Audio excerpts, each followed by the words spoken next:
चलो देखो। तो आपने लास्ट क्लास में एनसीईआरटी लेवल पूरा कर लिया था। इसके बाद मैं कुछ एक्स्ट्रा मेथड बता रहा था। उसमें आपने लिखा होगा हाइड्रोलिसिस ऑफ क्या लिखा है? कार्बाइड। ये लिखा। ओके, नेक्स्ट लिखो सेम रिएजेंट चाहिए आपको। नेक्स्ट मेथड लिखो alkane from Grignard reagent. Grignard reagent.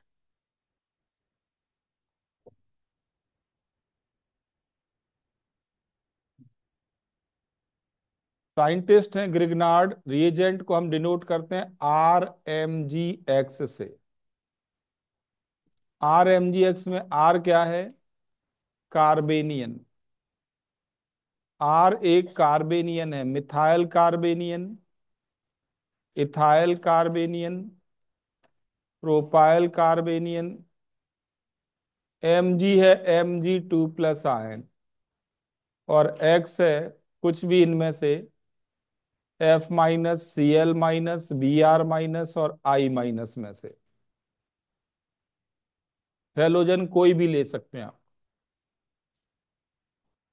Combine करके लिखते हैं RMgX। साइंटिस्ट का नाम है ग्रिग्नार्ड रिएजेंट। ठीक है। Grignard, Grignard.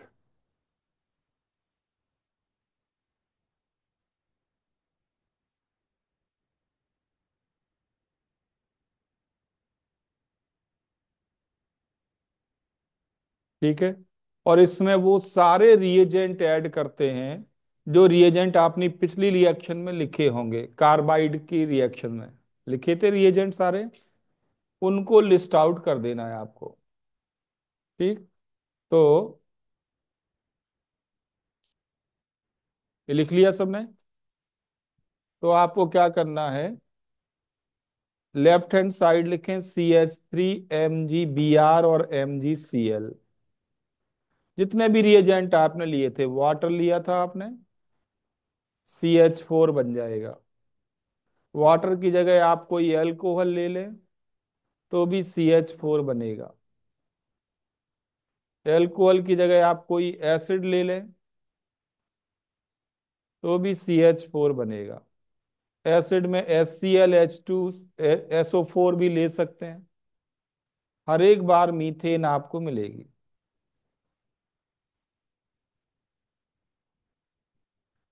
ठीक है। कोई भी इन जनरल एसिड आपको मीथेन मिल जाएगी।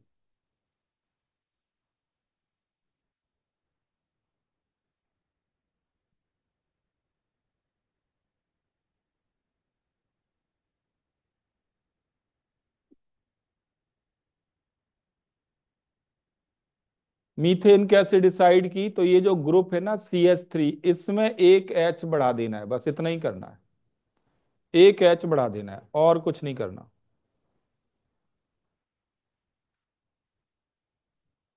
जैसे अगर आपसे कहें कि मेरे पास ग्रिग्नार्ड रिएजेंट है C2H5MgCl, इसमें वाटर डाल दिए, बताओ कौन सी एल्किन मिलेगी? बोलो सारे बच्चे। C2H6 मिलेगी। बिल्कुल इजी है। ये जो ग्रुप है यहाँ पे R, उसमें एक H आपको ऐड कर देना है, इतना ही चेंज करना है। एक H इसमें बढ़ा देना है। और कंपटीशन में इससे टफ नहीं आता। अगर आप प्रैक्टिस से इसको याद रख पाए तो बहुत आसान होगा। कंसेप्ट ये है, अगर आप देखें मैकेनिज्म ये है मतलब रिएक्शन कैसे हो रही है। तो ग्रिग्नार्ड रिएजेंट से आ रहा है कार्बेनियन, और एसिड से आ रहा है H+। ये सब H+ का देने का काम कर रहे हैं। आप बताओ, एक एनायन और एक कैटायन तो कंबाइन करेंगे ही करेंगे। एनायन और कैटायन तो आपस में कंबाइन करके न्यूट्रल हो जाएंगे। क्या बन जाएगा? C2H6। बिल्कुल इजी है।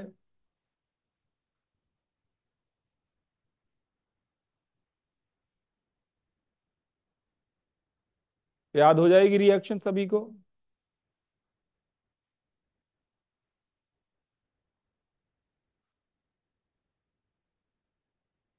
समझ में आ गया सभी को? एक्सप्लेनेशन जरूर लिखना बेटा, नहीं तो दिक्कत आएगी बाद में। तो अगर मैं आपसे कहूं कि आपके पास है C3H7MgCl, इसमें मैंने डाल दिया C6H5COOH, क्या बनेगा? तो आपको ये नहीं देखना है क्या डाला केमिकल, आपको ये देखना है कि क्या ये एसिड है, क्या COOH ग्रुप है। तो आप एल्केन बना देंगे C3H8।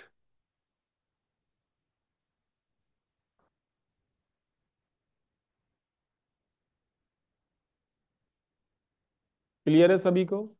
नेक्स्ट मेथड लिखो, alkane from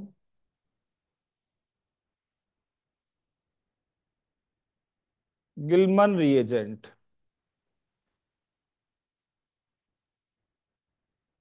alkene from Gilman reagent.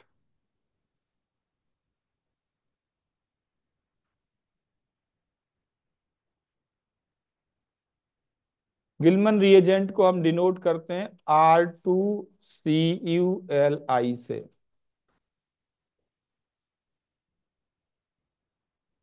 R2CuLi से क्या क्या मिलता है आपको? आंसर है दो तो R- मिलते हैं, और एक Cu+ और एक Li+, ये पार्टिकल इसके अंदर है। मतलब कार्बेनियन मिलता है, सीधी बात ये है। और इसका नाम है लिथियम डाई एल्काइल क्यूप्रेट। नीट में इवन ये नाम तक पूछे गए हैं कि R2CuLi का नाम बताओ, ये कौन सा रिएजेंट है? ग्रिग्नार्ड रिएजेंट या गिलमन रिएजेंट? आगे और भी नाम आएंगे साइंटिस्ट के। तो अब आपको याद हो जाए कि ये कौन सा रिएजेंट है। गिलमन रिएजेंट है R2CuLi। ठीक है। ओवरऑल रिएक्शन क्या है? R2CuLi में आप एक और केमिकल डालोगे R1X, तो जो एल्केन बनती है वो मिलती है RR1। ये एल्केन आपको मिलेगी।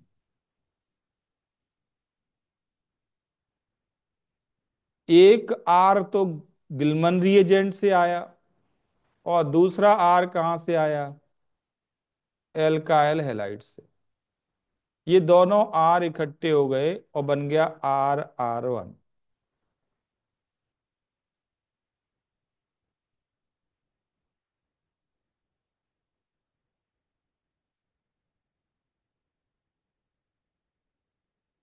अब आप कहोगे कि ऐसे कितने केस हम याद करें? तो होता क्या है, जब आप थोड़ा और पढ़ते जाओगे और जब एक रिएक्शन को दूसरी रिएक्शन से कंपेयर करोगे और लिंक करोगे, तब आपको इनमें सिस्टम समझ में आएगा कि चल क्या रहा है। और फिर आप किसी अननोन रिएक्शन का प्रोडक्ट भी बता दोगे। अभी बिगिनिंग में आपको लगेगा कि अलग अलग चल रहा है, बट जैसे जैसे केमिस्ट्री बढ़ेगी, कनेक्शन बढ़ेगा दो रिएक्शन के बीच, उनमें डिफरेंस आप ढूंढोगे कि इसमें ये हो रहा है, इसमें ये हो रहा है, तब आपका कंसेप्ट है बिल्टअप होगा। अभी तो आपको इंडिविजुअल केस याद करने होंगे। तो ये आर और ये R1 कंबाइन करके ये एल्केन बनाएंगे। अब देखो इसमें रिएक्शन में कोई दिक्कत नहीं होती, बहुत ही आसान आता है। जैसे ये लिख दिया जाए CH3 होल ट्वाइस CuLi, इसकी रिएक्शन करा दी मैंने C2H5Cl से, बताओ क्या बनेगा?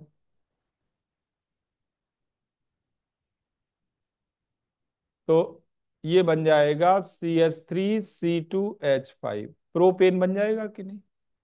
3 कार्बन का एल्केन।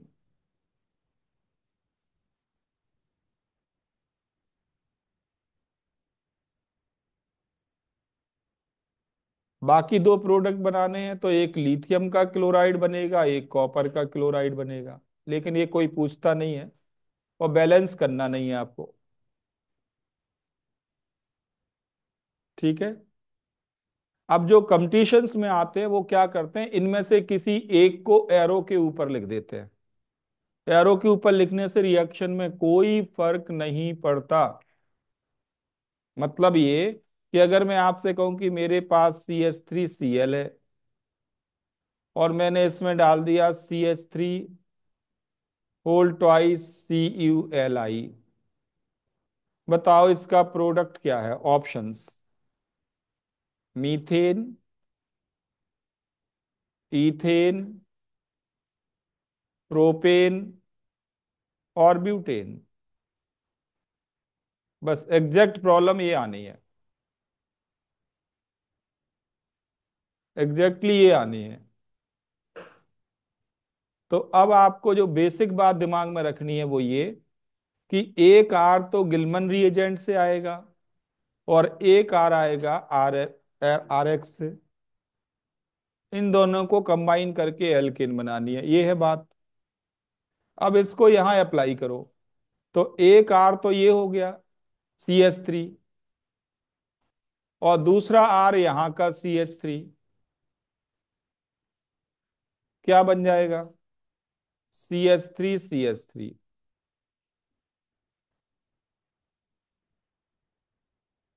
आ गया समझ में सबको? बहुत ही आसान प्रॉब्लम है, बहुत ही आसान। ठीक है। अब कभी कभी क्या करते हैं कंपटीशंस में, रिंग बना के आपको डराया जाता है। जैसे मैं आपको ये दे दूं, आप कहोगे बहुत टफ दे दी। ये क्लोरोसाइक्लोहेक्सेन दे दिया, CH3 होल ट्वाइस CuLi डाल दिया, क्या बनेगा?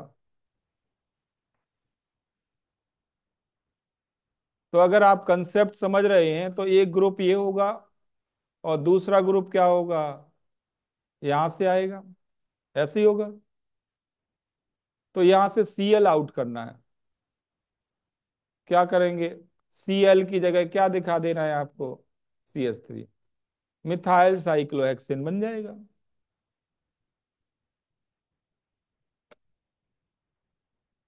इतनी तो करना है।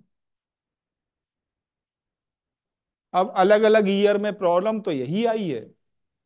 चेंज क्या करते हैं? अरे भाई यहाँ पे 6 मेंबर रिंग दे दी, उसकी जगह यहाँ पे 5 मेंबर रिंग दे देंगे और मिथाइल की जगह इथाइल कर देंगे। बस यही चेंज होता है केमिस्ट्री में, और कुछ नहीं होता। आपको लगेगा कोई नई रिएक्शन बन गई। रिएक्शन तो नहीं है नो डाउट, पर प्रोडक्ट लिखने का तरीका वही है। क्या बनेगा बताओ सारे बच्चे? ये बन जाएगा इथाइल साइक्लोपेंटेन।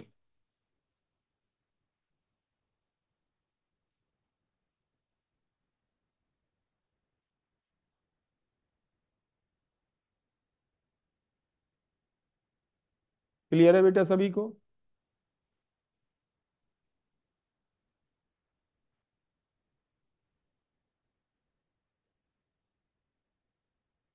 नेक्स्ट मेथड लिखो, जल्दी जल्दी लिखो, नेक्स्ट मेथड लिखो। Alkane from aldehyde and ketones.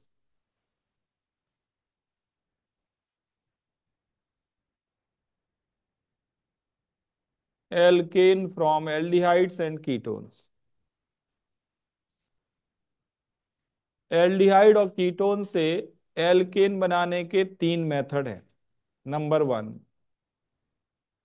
पहला मेथड है, ये नाम भी आपसे पूछा जाएगा, इसे कहते हैं Clemmensen reduction. CLEMM, Clemmensen reduction कहते हैं इसको।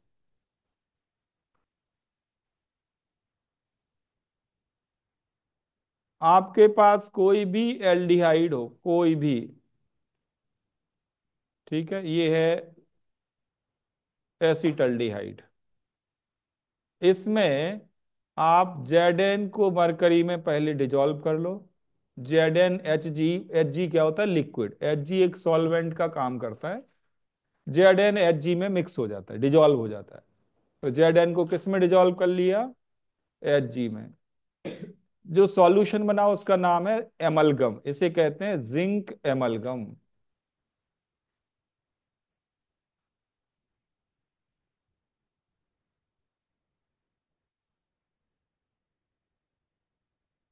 तो आपसे पूछा जाता है, जनरल नॉलेज की प्रॉब्लम भी बनती है, बेसिक बातें हैं ये। जिंक एमलगम में सॉल्वेंट का नाम बताओ। आंसर क्या होगा? Liquid mercury. जिंक एमलगम में सॉल्वेंट क्या होता है? मरकरी। जैसे वाटर सॉल्वेंट हो तो हम एक्वस कहते हैं ना उसको, सॉल्यूशन को क्या कहते हैं? Aqueous solution. अगर सॉल्वेंट मरकरी हो तो नाम क्या लिखते हैं? एमलगम। तो जिंक एमलगम और फिर एसिड डाल दो, तो ये पूरा का पूरा एल्केन, पूरा पूरा एल्डिहाइड एल्केन में बदल जाता है। मतलब ये कि एक ओ की जगह एक दो एच आ जाते हैं। ये बन गया CH3CH3। एक ओ की जगह क्या आ जाता है? दो एच आ जाता है।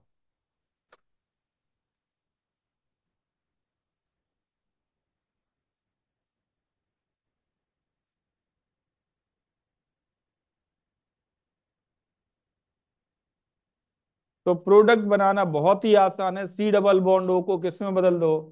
ओवरऑल चेंज ये है, C double bond O convert हो जाता है CH2 में। ये चेंज है net. C double bond O को किस में बदल देना है? CH2 में। दो ऑक्सीजन कम करके उनकी जगह क्या ले आना है? हाइड्रोजन। इतना ही है। अब मैं आपसे पूछूं कि आपके पास प्रोपेनोन है, बताओ जिंक अमलगम HCl डालने पे क्या मिलेगा? जल्दी जल्दी बोलो। तो डबल बॉन्ड ओ की जगह दो एच लगा दो, प्रोपेन बन जाएगा। डबल बॉन्ड ओ हटा के दो एच आ गए, एच दिखाने की जरूरत है नहीं। तो प्रोपेनोन से क्या बन जाएगा? प्रोपेन।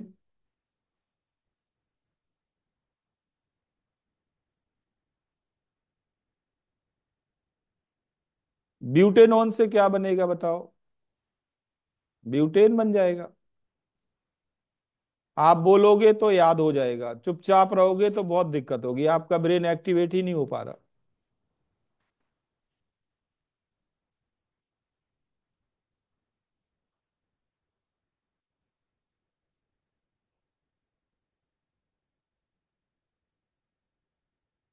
बताओ साइक्लोहेक्सेनोन से क्या मिलेगा?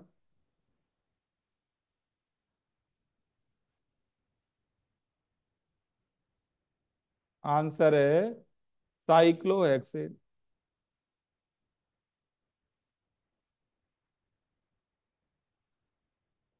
समझ में? आप अपनी तरफ से चार पांच रिएक्शन लिख सकते हो।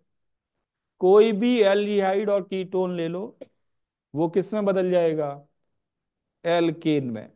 अगर मैं आपसे कहूं कि बेंजल्डिहाइड है आपके पास, बताओ जिंक अमलगम HCl की रिएक्शन से क्या बचेगा? C6H5CH3। एक ओ कम करके दो एच आ जाएंगे। रिजल्ट ये है कि एक ओ हटा के उसकी जगह क्या ले आना है? दो एच।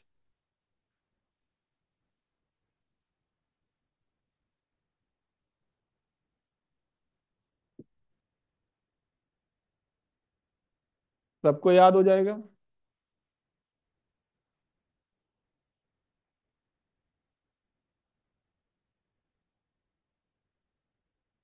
तो एक मेथड तो ये है, इसका नाम है क्लेमेंशन रिडक्शन, ये नेम के फॉर्म में भी आते हैं साइंटिस्ट के। दूसरा मेथड बिल्कुल यही काम करता है एक और साइंटिस्ट का नाम है वॉल्फ किश्नर।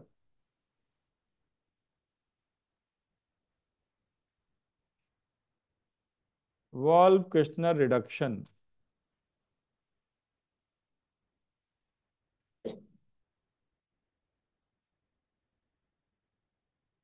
मतलब जो काम जिंक एमलगम और HCl ने किया है, वही काम कौन करेगा? ये NH2NH2 एंड बेस और heat. Same function, same function. Concept ये है कि valve Kishner reduction acid medium में है, और वॉल्व किश्नर किस में है? Sorry, Clemmensen reduction acid medium में है, और ये किस में है?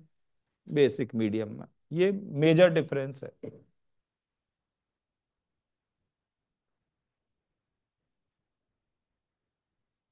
NH2 को हम एन इकट्ठा करके N2H4 भी लिख सकते हैं, और इसका नाम है हाइड्राजीन। हाइड्राजीन। हाइड्राजीन प्रैक्टिकली मैं बात करूं तो रॉकेट फ्यूल है। रॉकेट फ्यूल के फॉर्म में इसका यूज किया जाता है।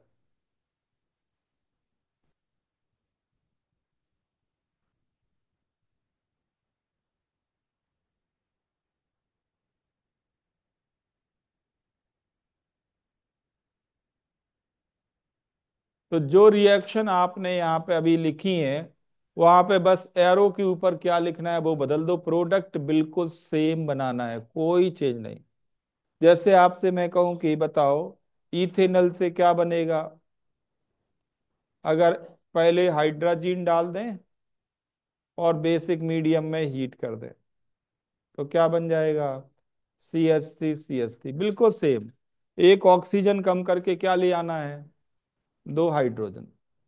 बताओ आप प्रोपेनल से क्या बन जाएगा? प्रोपेन। प्रोपेन। ब्यूटेनोन से क्या बन जाएगा? ब्यूटेन। ऑक्सीजन कम करके उसकी जगह क्या ले आना है? Hydrogen.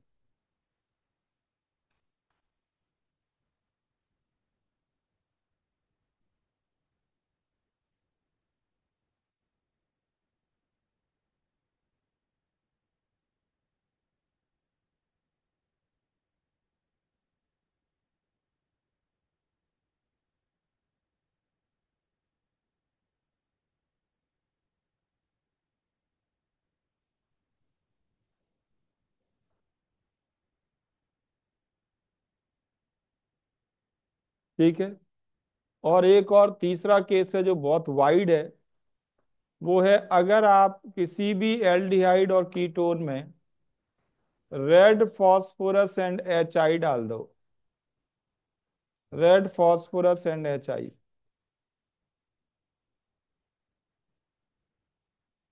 Red P and HI। तो ये भी वही प्रोडक्ट देता है जो अभी दो रिएक्शंस में आपने पढ़े हैं।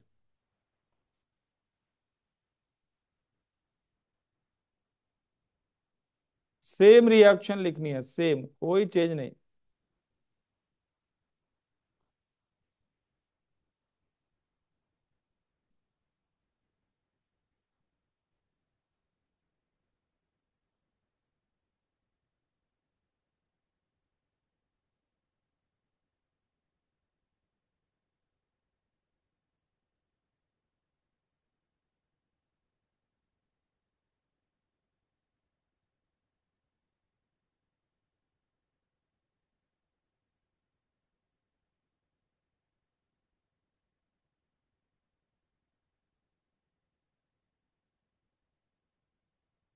समझ में आ गया?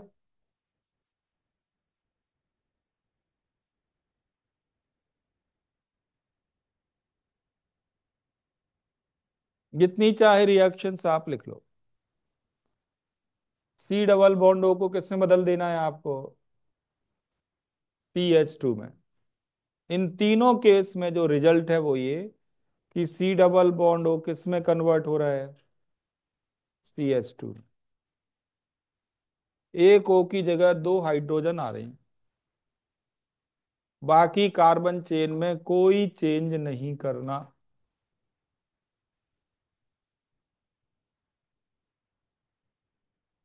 तीनों रिएक्शन का रिजल्ट ही है। क्लियर है सभी को? और ये रेड फॉस्फोरस HI बहुत बढ़िया मेथड है। इससे आप अकेले एल्डिहाइड और कीटोन को एल्केन्स में नहीं बदलते, सारे ऑक्सीजन कंपाउंड। आगे लिखो। Alkane from alcohols. Alkane from alcohols. अगर कोई भी एल्कोहल आप ले लें, रेड फॉस्फोरस HI डाल दें, तो आप OH बाहर कर दो और उसकी जगह H ले आओ। किसको बाहर कर देना है? ओ एच ग्रुप को। एच, रेड फॉस्फोरस और एच आई बहुत बढ़िया रिड्यूसिंग एजेंट होता है, और आपको एल्केन मिल जाएगी।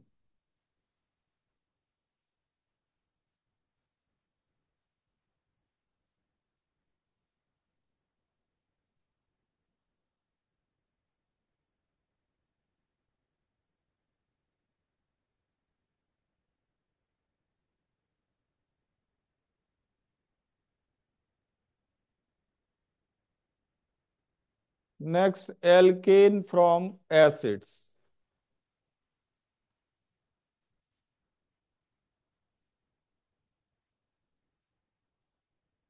अब जैसे आपके पास ये है CH3COOH। अगर आप रेड फॉस्फोरस और एच आई डाल देंगे ना, तो आपको अब पिछले दो रिएक्शन का काम इकट्ठा करना है। वो ये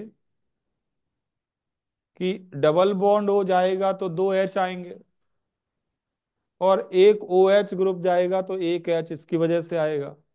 टोटल इस कार्बन पे कितने एच आ जाएंगे? तीन आएंगे। तो प्रोडक्ट क्या बन जाएगा? CH3CH3।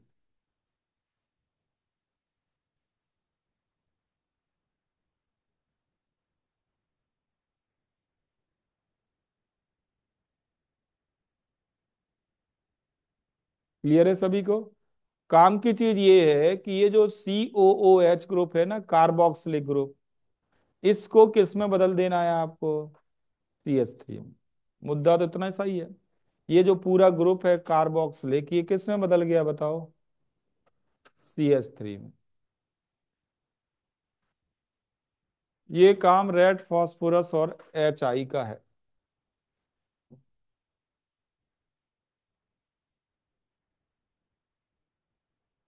आप समझ गए होंगे रेड फास्फोरस और HI मिलके क्या दे रहे होंगे? हाइड्रोजन। तभी तो वो आके इस पे ऐड हो रहा है।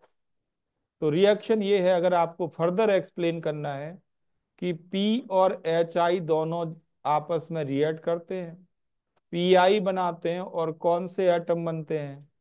H atom. नेसेंट हाइड्रोजन कहते हैं इसको। Nascent hydrogen. तो एक तरह से ये नेसेंट हाइड्रोजन प्रोवाइड कर रहे हैं, जो इस कार्बन पे आके ऐड हो रही है, ऑक्सीजन आउट हो रहा है।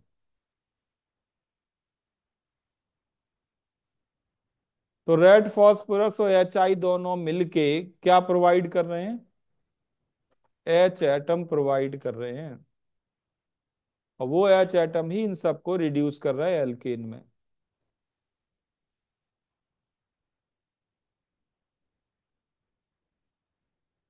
ठीक है।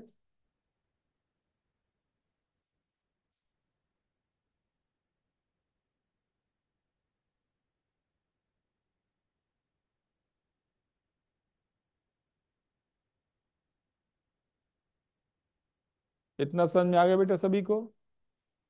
तो ये तो बात हुई अबाउट प्रिपरेशन ऑफ एल्केन्स। इतना आपको अभी करना है, बट इनका फर्दर डिटेल आएगा अभी, ट्वेल्थ में आएगा। अभी नहीं, उसको मैं पूरा कवर कर रहा हूँ, क्योंकि आप एल्कोहल और एसिड के बारे में पढ़ोगे, पूरा पूरा चैप्टर होगा एल्कोहल। और जब एल्कोहल पूरा चैप्टर पढ़ोगे, तो और डिटेल आएगा ही आएगा। अभी तो आप मात्र एक रिएक्शन कर रहे हो। ठीक है। Now write down properties of alkanes. Properties.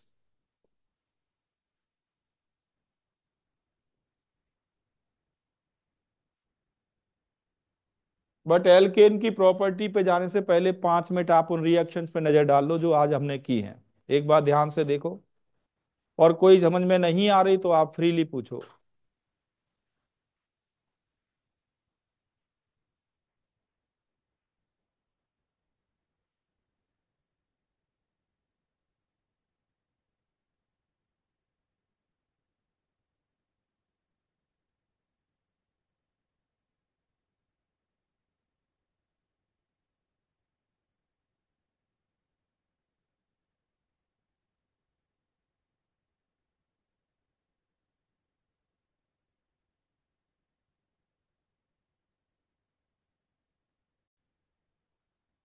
Property of alkanes में लिखो, सबसे पहले लिखो chemical properties. Physical properties last में करेंगे। Chemical properties. और अभी जो आपका टेस्ट होना है ना पीसीएम पीसीबी का, उसमें एल्केन पूरा आएगा अगले टेस्ट में। पता है सिलेबस आपको ना। केमिकल प्रॉपर्टीज में पहली रिएक्शन लिखें, halogenation of alkanes. Halogenation of alkanes.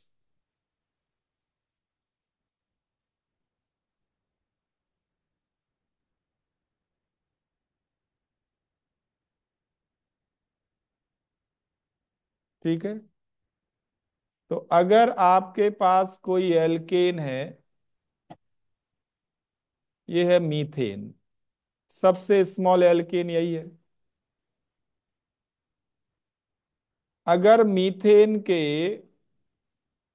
एक एच को कम करके, एक एच कम करके और उसकी जगह सीएल आ जाए, ऐसा होता है अगर आप क्लोराइड क्लोरीन गैस ऐड करें सनलाइट की प्रेजेंस में।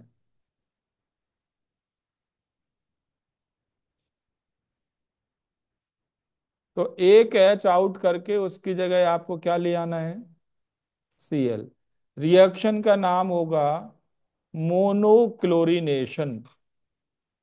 मोनो मतलब क्या होता है, वन। एक क्लोरीन आ गई तो रिएक्शन को क्या कहेंगे, मोनोक्लोरीनेशन।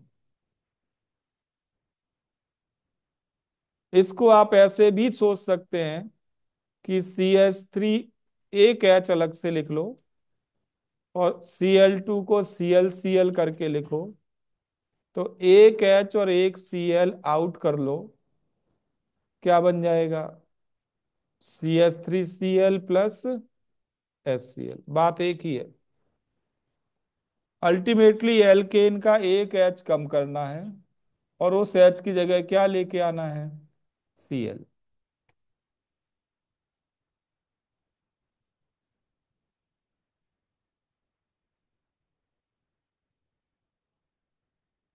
मोनोक्लोरिनेशन समझ में आया।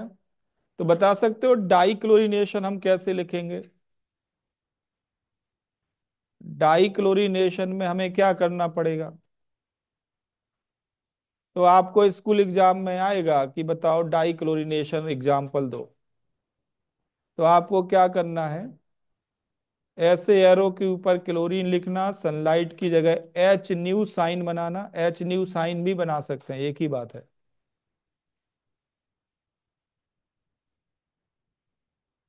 और दो एच आपको आउट करने हैं। दो एच आउट करने हैं तो रिएक्शन का नाम क्या हो जाएगा, डाई क्लोरीनेशन।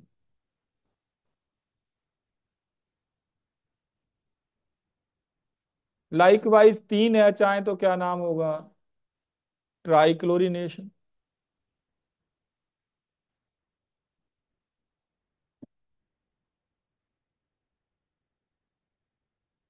लिखने का तरीका समझ में आ रहा। और कभी कभी ऐसा भी होता है कि अगर वो कह दें कि आपके पास मीथेन है,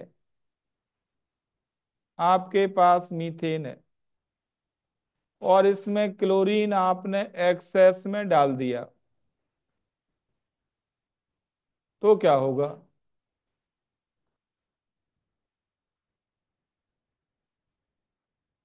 तो अगर क्लोरीन एक्सेस में डाल दिया तो क्या होगा।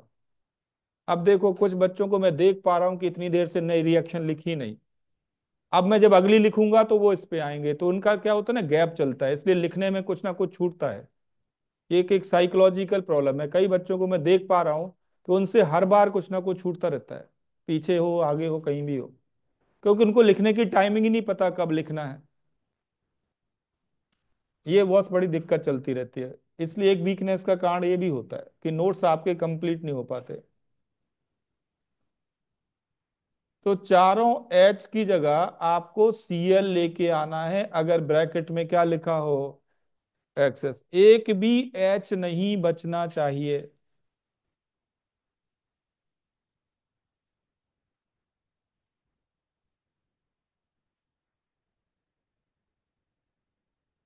ठीक है।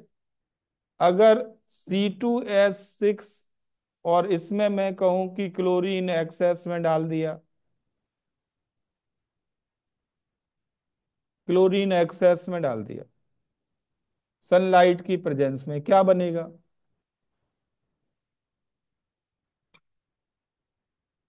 तो सिंपल है, सारे H की जगह क्या लिख देना है? Cl। H आपको एक भी नहीं छोड़ना अगर क्लोरीन गैस एक्सेस में दी जाए। अब एक बार प्रॉब्लम आई, जेई और नीट दोनों जगह आ चुकी है, ये रिपीट हो चुकी है, और इनफैक्ट वो ये कि उनने कहा कि मेरे पास ये एल्केन है और ये हैलोजन है, मुझे केवल मोनोक्लोरिनेशन करना है। क्या करना है?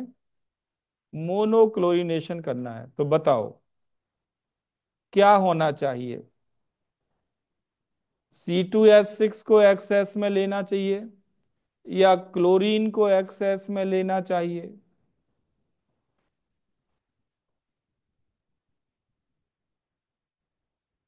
बताओ। C2H6 को एक्सेस में लेना चाहिए अगर हम क्या करना चाहते हैं? मोनोक्लोरिनेशन।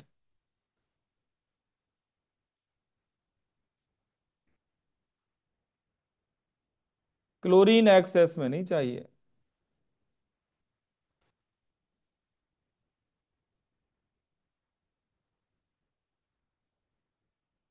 ये प्रॉब्लम आई हुई है, पास्ट ईयर्स की है ये।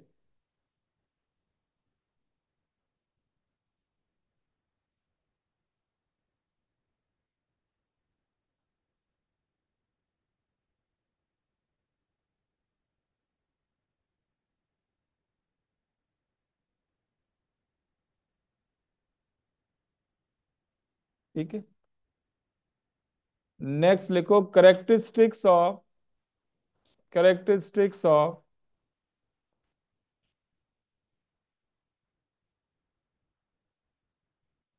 Of halogenation of alkane. Halogenation of alkane, इसकी कैरेक्टरिस्टिक्स। पहला पॉइंट है, रिएक्शन का नाम लिख लो। It is called free radical substitution reaction. Free radical substitution reaction. Substitution. Substitution reaction तो आप 9th 10th में पढ़ चुके हैं, 12th में रिडॉक्स में पढ़ लिया, सॉरी 11th में रिडॉक्स चैप्टर में पढ़ लिया ना आपने। सब्स्टिट्यूशन मतलब एक ग्रुप को दूसरे ग्रुप से सब्स्टिट्यूट करना। फ्री रेडिकल का क्या मतलब है? तो वो अभी हम मैकेनिज्म लिखेंगे, आपको समझ में आ जाएगा। मैंने आपको बताया था 3 इंटरमीडिएट होते हैं, रिएक्शंस के बीच बीच में बनते हैं। क्या नाम थे उनके? Carbocation, carbanion and acid. इसका मतलब ये है कि इस रिएक्शन में कौन सा इंटरमीडिएट बनेगा? Free radical. अभी हम मैकेनिज्म लिखेंगे तो आपको दिखेगा वो। ठीक है, तो इसलिए नाम क्या पड़ गया इसका? Free radical substitution reaction. ठीक। दूसरी कैरेक्टरिस्टिक लिखो, reaction with reaction with fluorine, chlorine and bromine. Reactions with fluorine, chlorine and bromine are exothermic. क्या मतलब इसका? इसका मतलब है डेल्टा H का क्या साइन होगा? नेगेटिव साइन होगा। एनर्जी रिलीज होती है। इसमें मैंने कौन सी हेलोजन छोड़ दी? आयोडीन। इसका क्या मतलब है, क्यों छोड़ी? तो इसी पॉइंट 2 में लिख लो, iodination, iodination of alkane is endothermic.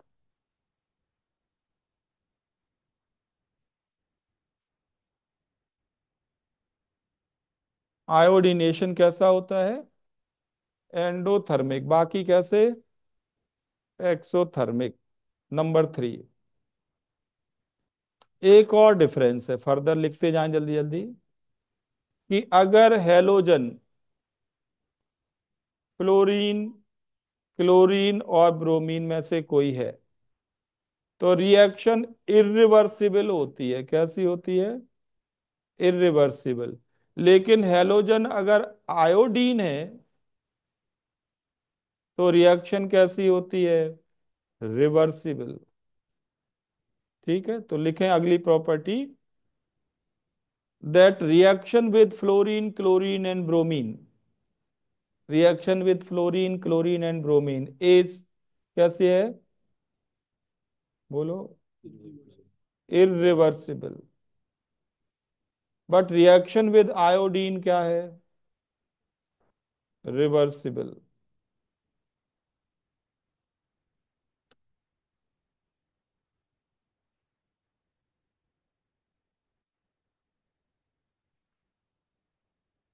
और ये जो पॉइंट लिख रहे हैं ना, ये कभी ना कभी आ चुके हैं और इन्हीं में से रिपीट होना है पॉइंट, इन्हीं में से रिपीट होना। ऑब्जेक्टिव भी इन्हीं में से बनने हैं। समझ में आ गया? फर्दर इसमें ध्यान दें, एक और पॉइंट इसमें आता है। अब ये रिवर्सिबल है तो इक्विलिब्रियम को आप फॉरवर्ड बैकवर्ड कर सकते हैं। अगर हम चाहते हैं कि रिएक्शन फॉरवर्ड जाए, प्रोडक्ट ज्यादा से ज्यादा हमें मिले, तो इसके लिए हम यूज करते हैं कुछ ऑक्सीडेंट्स का।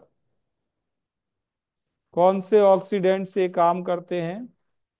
HNO3 ले सकते हैं, HGO ले सकते हैं, HIO3 ले सकते हैं। तो यहां लिख लें, टू शिफ्ट इक्विलिब्रियम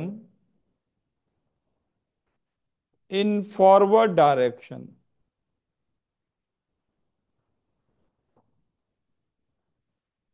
इक्विलिब्रियम को फॉरवर्ड डायरेक्शन में शिफ्ट करना है। तो व्हाट वी नीड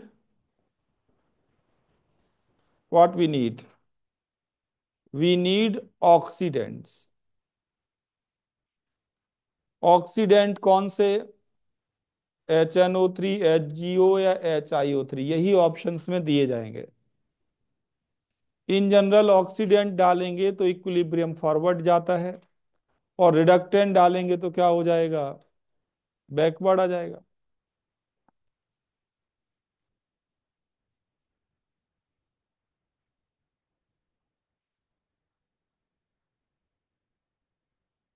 ठीक है। अब आपके मन में आएगा कि ऐसा क्यों हो रहा है, तो आप ली चैटलियर प्रिंसिपल पढ़ चुके हैं इक्विलिब्रियम चैप्टर में, और रिडॉक्स चैप्टर में आप ये भी पढ़ चुके हैं कि fluorine, chlorine, bromine and iodine are oxidant. क्या होते हैं ये? ऑक्सीडेंट होते हैं। अब ली चैटलियर प्रिंसिपल को यूज करो कि अगर मैं I2 ऐड कर दूं और बाहर से I2 डाल दी, इक्विलिब्रियम कहाँ जाएगा? फॉरवर्ड। रिएक्टेंट ऐड करोगे तो इक्विलिब्रियम कहाँ जाता है? फॉरवर्ड। प्रोडक्ट ऐड करोगे तो बैकवर्ड। मतलब I2 डाला हमने तो फॉरवर्ड जाएगा। I2 को I2 मत देखो, I2 को देखो एज एन ऑक्सीडेंट। तो I2 की जगह कोई और ऑक्सीडेंट डाल दें तो भी क्या होगा? फॉरवर्ड जाएगी। लॉजिक समझ में आ गया सभी को, कि ऑक्सीडेंट डालने पे ये इक्विलिब्रियम फॉरवर्ड जाएगा। ठीक है, ये है पॉइंट नंबर 3। Point number 4। अब मान लो मीथेन में तो सारी हाइड्रोजन सेम थी, हाइड्रोजन अगर अलग अलग हो तो लिख लो रिएक्टिविटी ऑफ एल्केन। तो सबसे ज्यादा रिएक्टिव होता है टर्शरी CH बॉन्ड, इसके बाद रिएक्टिविटी सेकेंडरी CH बॉन्ड की, और सबसे कम रिएक्टिविटी किसकी? प्राइमरी CH बॉन्ड की। सबसे ज्यादा रिएक्टिविटी किसकी? सी एच बॉन्ड की। अगर मैं एक डाटा आपको दे दूं, वो ये विद क्लोरीन अगर प्राइमरी की रिएक्टिविटी 1 मान लें, तो secondary C H 3.8 times more reactive, tertiary C H 5 times more reactive. इस जो मैंने न्यूमेरिकल वैल्यू लिखी है, इनका मतलब क्या है? That secondary CH is 3.8 times more reactive than primary. Tertiary CH is 5 times more reactive than primary. ये इसकी मीनिंग है।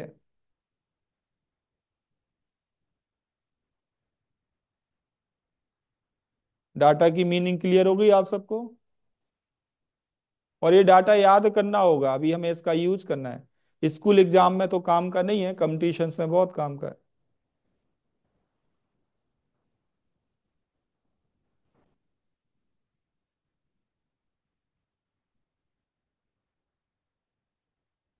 लिख लिया? अब यहाँ आप कुछ पॉइंट्स के लिए स्पेस छोड़ दें, आधा पेज छोड़ दें, जब हम मैकेनिज्म लिखेंगे उनको उसके बाद ऐड करेंगे।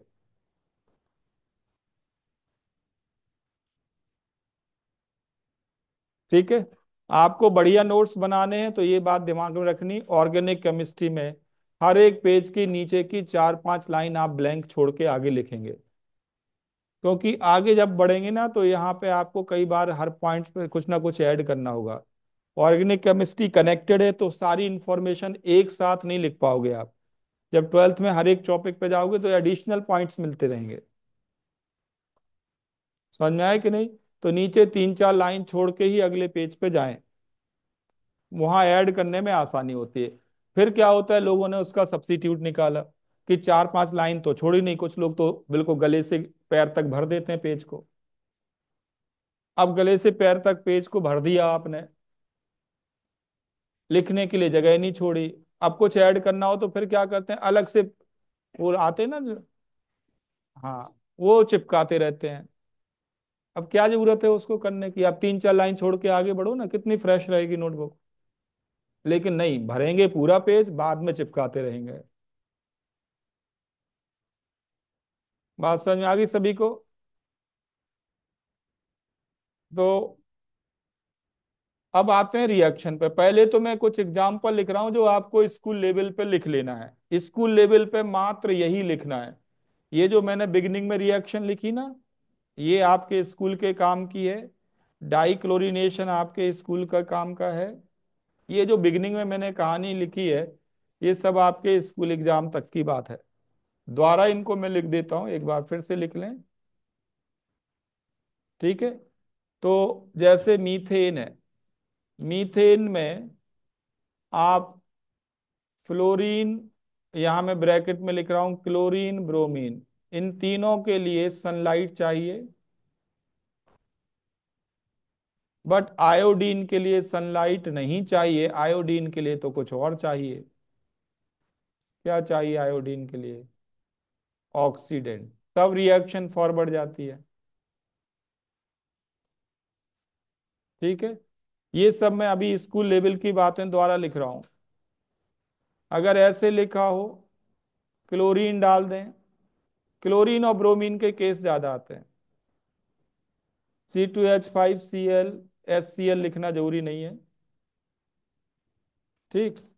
अगर मैं मोनोक्लोरिनेशन कर रहा हूं, अभी मात्र मोनोक्लोरिनेशन, साइक्लोपेंटेन है, ऐसे लिख दूं ब्रोमीन एरो के ऊपर सनलाइट नीचे, क्या करना आपको?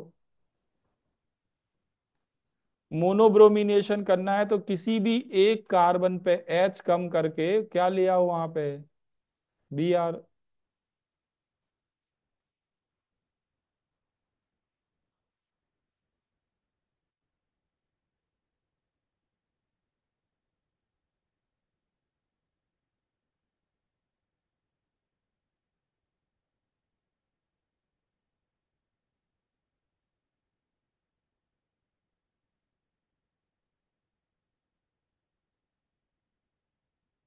आ गया समझ बेटा सभी को इतना?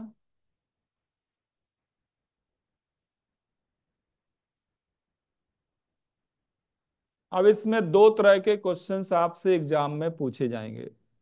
एक तो एग्जाम में पूछे जाते हैं टोटल नंबर ऑफ प्रोडक्ट्स, और दूसरा एग्जाम में पूछा जाता है मेजर प्रोडक्ट। ठीक। तो टोटल नंबर ऑफ प्रोडक्ट्स कैसे बताना है, लिखें आप। Determination of number of structural isomers. अभी मैं स्टीरियो आइसोमर्स नहीं पढ़ा रहा हूं, मैं फिक्स कर दूं, ये ट्वेल्थ में स्टीरियो आइसोमर्स पढ़ाएंगे। ठीक है। तो अगर आप कभी कभी क्या होता है किसी दूसरी कोचिंग के नोट्स उठा के आप क्वेश्चन करने बैठ जाओगे, अब वो जानबूझ के क्या करते हैं, ट्वेल्थ तक के सारे क्वेश्चन इलेवेंथ में ही डाल देते हैं। तो डरना नहीं है, जब आप ट्वेल्थ में ये टॉपिक खत्म खत्म करोगे वो सारे क्वेश्चंस अपने आप हो जाएंगे।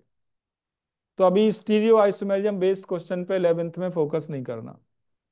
ठीक। अभी हम केवल किस पे कंसंट्रेट करेंगे। ठीक। अब क्या पूछा जाएगा वो देखें। जैसे प्रॉब्लम आएगी, how many how many monochlorinated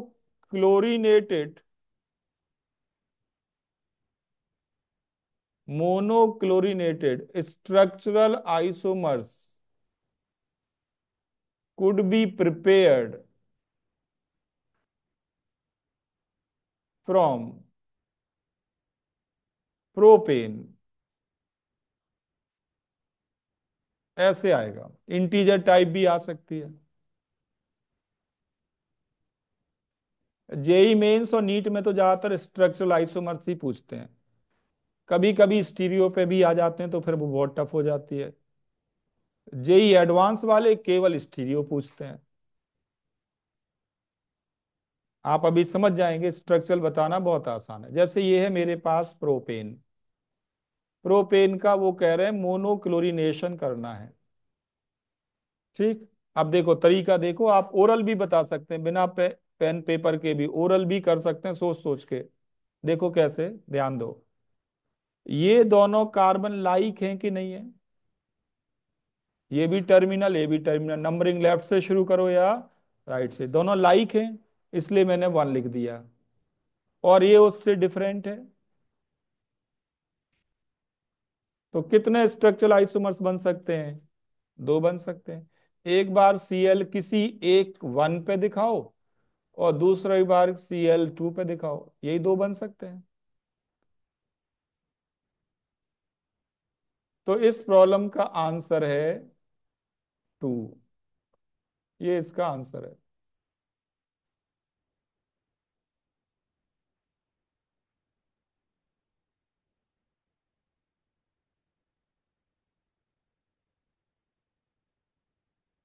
समझ में आ गया।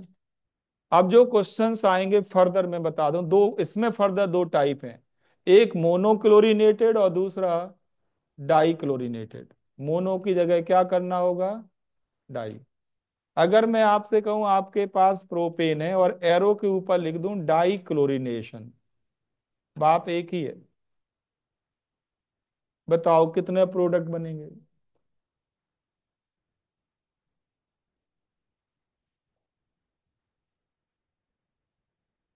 तो देखो, पहले क्या करो आप, एक ही कार्बन पे Cl ले लो, एक ही कार्बन पे आप Cl ले लो। तो इस कार्बन पे Cl ले सकते हैं, इस पे दोनों Cl ले सकते हैं, इस पे Cl ले सकते हैं, इस पे भी Cl ले सकते हैं। ठीक है, दो प्रोडक्ट तो ये हो गए। जब एक ही कार्बन पे दोनों हेलोजन लेते ना, उसका नाम है जेमिनल डाई हैलाइड। क्या कहते हैं इनको, जेमिनल डाई हैलाइड,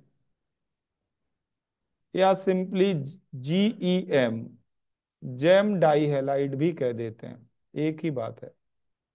अंग्रेजों की आदत होती है चीजों को छोटा करने की, तो सिस्टर को सिस कहते हैं वो लोग, तो जेमिनल को क्या कह दिया, जेम, फर्स्ट थ्री लेटर्स ले लिए।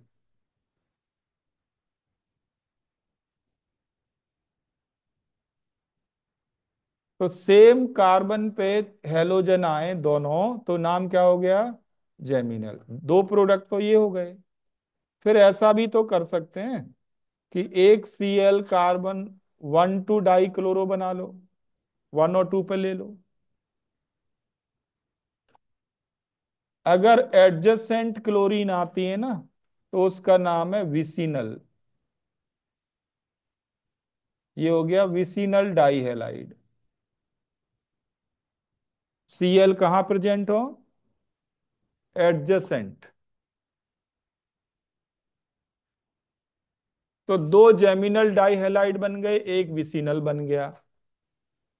एक और बनता है बेटा, वो है आइसोलेटेड, मतलब एक Cl1 पे और एक इधर लास्ट पे। इसके अलावा कोई और चांस हो, किसी को दिख रहे हो तो बताओ मुझे कि इससे भी डिफरेंट बना सकते हैं। सबसे बढ़िया है आपको ये चेक करना है कि सेम बना या डिफरेंट बना, तो IUPAC नेमिंग के लिए नंबरिंग कर लो। नंबरिंग का डिफरेंस दिखना चाहिए गारंटीड, तब समझना डिफरेंट बन गया। नंबरिंग करेक्ट होनी चाहिए, नंबरिंग लोएस्ट लोकेंट के लिए होनी चाहिए। समझ में आ गया? तो आपसे क्वेश्चन पूछे जाएंगे या तो मोनोक्लोरिनेशन या फिर डाई क्लोरिनेशन, या मोनोब्रोमिनेशन और डाई ब्रोमिनेशन। ठीक। अब सेम प्रॉब्लम मुझे बताओ आप जल्दी से करके, इसके बाद आप जाना। नॉर्मल ब्यूटेन आपके पास है, एन ब्यूटेन।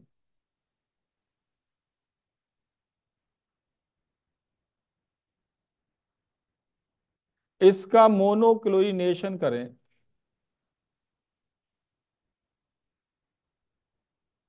और डाई क्लोरिनेशन करें। बताओ नंबर ऑफ स्ट्रक्चरल आइसोमर्स। जो भी बना ले बना के दिखाए।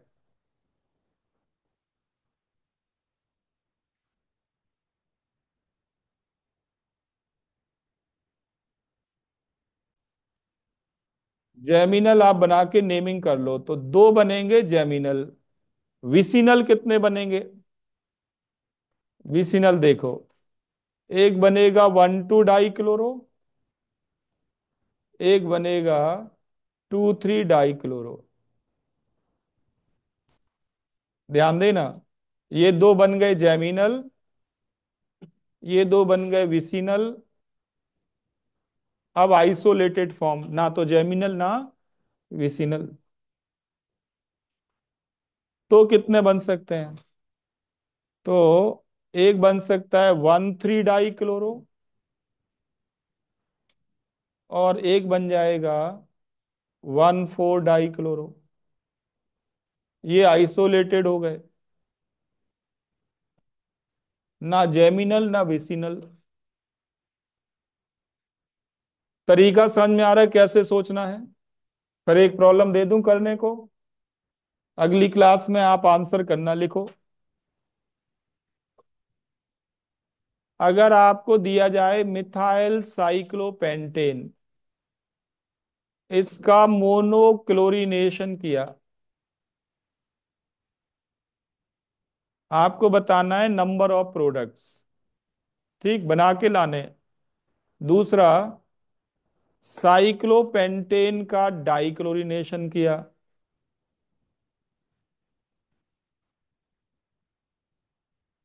तो नंबर ऑफ प्रोडक्ट्स आपको बताने हैं। दो एग्जाम्पल मैंने करके दिखा दिए आपको। ठीक है, उनको सोचेंगे, ये हो जाएगा। और एग्जाम में भी बिल्कुल ऐसे ही आना है, ये सब आपको याद करके आना बेटा।